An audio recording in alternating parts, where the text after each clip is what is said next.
inside my car on the expressway. All right, Doc 103.9 Auto Show back. Chip Lyness, Louie Herron from Louie Herron Toyota in Milledgeville, talking about things you need to know when buying a car. Well, I'll tell you, beginning March 1st, 2013, the tax rules have changed significantly.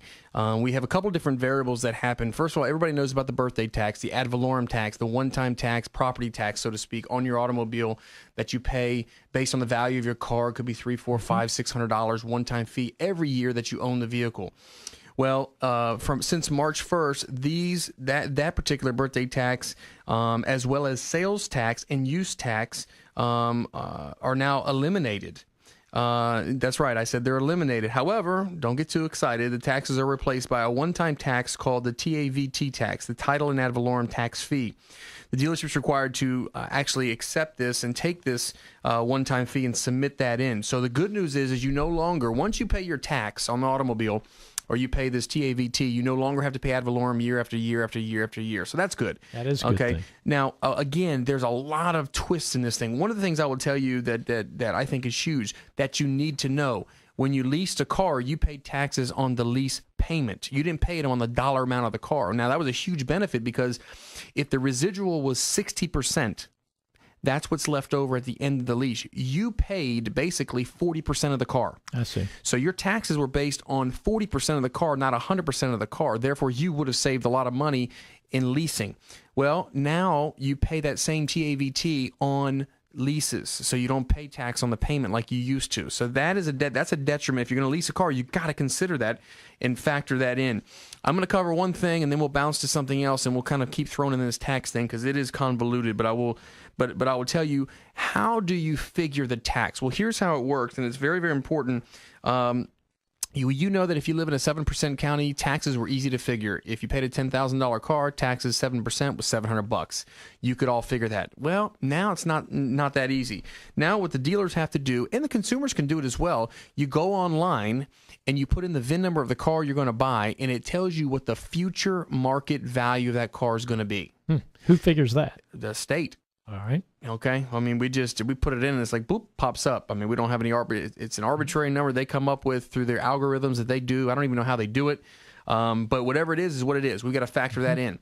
Now, here's how they do it. They take basically, in the year 2013, they take the tax rate of 6.5% or that number that comes up, okay, whichever is greater of the two. I see. Okay, so but here's the thing: in 2013, it is 6.5. In 2014, it goes to 6.75. In 2015, it goes to 7%. Thereafter, the rate variable may go as high as 9%, whichever is higher of the two. Wow! So they're using a future market value now. Now I'm assuming they're putting that leeway in there because this is new for the state of Georgia. Mm-hmm. So as they're taking in revenue, losing ad valorem tax, changing the sales tax of county tax, eliminating that basically, going off future market value, I'm sure they're setting themselves up by saying, hey, listen, this is going to go up to they can balance out and either, listen, it's almost like a pay plan in a car dealership or a restructuring in a business. When there's a change, it's probably because the owner wants to make more money in some way, shape, or form, or they're pushing the employee to produce more revenue, which in turn is going to make the owner more money. Very much like this. I'm assuming, just being a businessman, it sounds good on the surface with no more ad valorem tax, this, that, and the other. This will work in the government's favor. Sure. You know how that goes. Yeah, and a couple important things about it, Louie. You correct me if I'm wrong, but this means no more money or no less money for the car dealership. You guys you're just a wash through for the state. Well, I'm going to tell you another thing, too. This actually hurts the car dealer because what a lot of consumers will do is they'll say, listen, I'll give you $20,000 out the door. Tax, title, I don't care how you get to the number. Well, guess what? If it used to be 7% of $10,000 and it was $700, but now $10,000 car, the future market value or the tax basis on that, it may go up to $835. It's another $135 we got to eat. I see. if a customer's negotiating off the bottom line. I see. So again, that's just something to consider. I want to tell you things you need to know that you don't know, and I want to start off with used cars. We talked about this last show, Chip, and we talked about it. I just think it's a golden nugget. It's a gem. I just want everyone to realize this. Look, if we're talking about the show, we're talking about getting a great deal. How do you get a great deal? I'm going to tell you how do you get a great deal on a great car. When you go in to buy an automobile, you go in to buy a used car, or you go in to buy a new car, and say you want to buy a Corolla, brand new Corolla, or you want to buy a mid-size sedan used car. A lot of people research specifically the car they want, but if you're looking for a deal, value, you want to get the most car for the least amount of money, you go into the dealership and you tell them, listen, I'm looking for a new 2013 Corolla. I see you got 7 of them out there. I need you to show me the oldest one you got. Now, if you're listening, you may be saying, well, why does that matter? Well, guess what? We get floor plan assistance, but it only lasts for 90 days.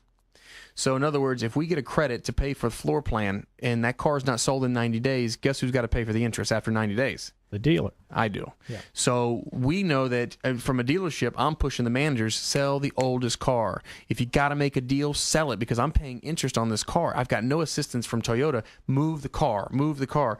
So what happens for you, the consumers, if you go in there and tell them I want the oldest car you got, immediately the salesman's going to be like, wow, this consumer kind of knows what's going on. And now you can work the deal and have leverage by saying, look, this is the oldest one you got. I'm sure you don't have any assistance with floor plan.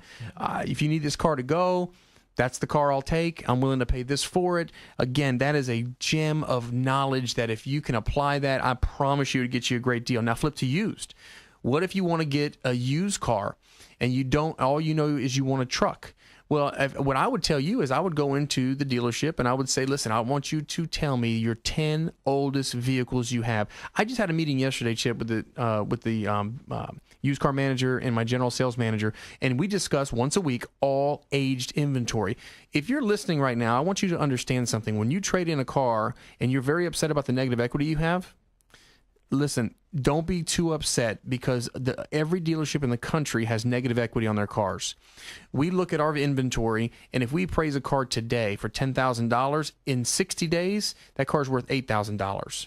Well, if we took it in on trade for $10,000 60 days ago, we cleaned it, we serviced it, and we've done the appearance package or whatever we need to do on the car, that $10,000 car now became $10,800. So now I own the car for $10,800. Now it's worth $8,000. Now I'm $2,800 upside down. Hold on, though. Now I'm upside down like that on 20 to 30 cars a month. I see.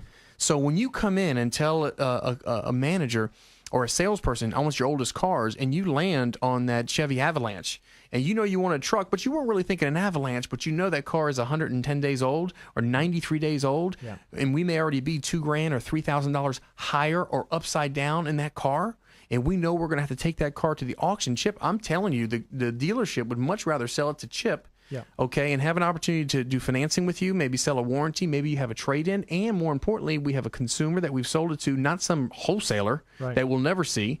We have a customer now with a sticker on the back of a car that says Louie Herron Toyota traveling around, middle Georgia.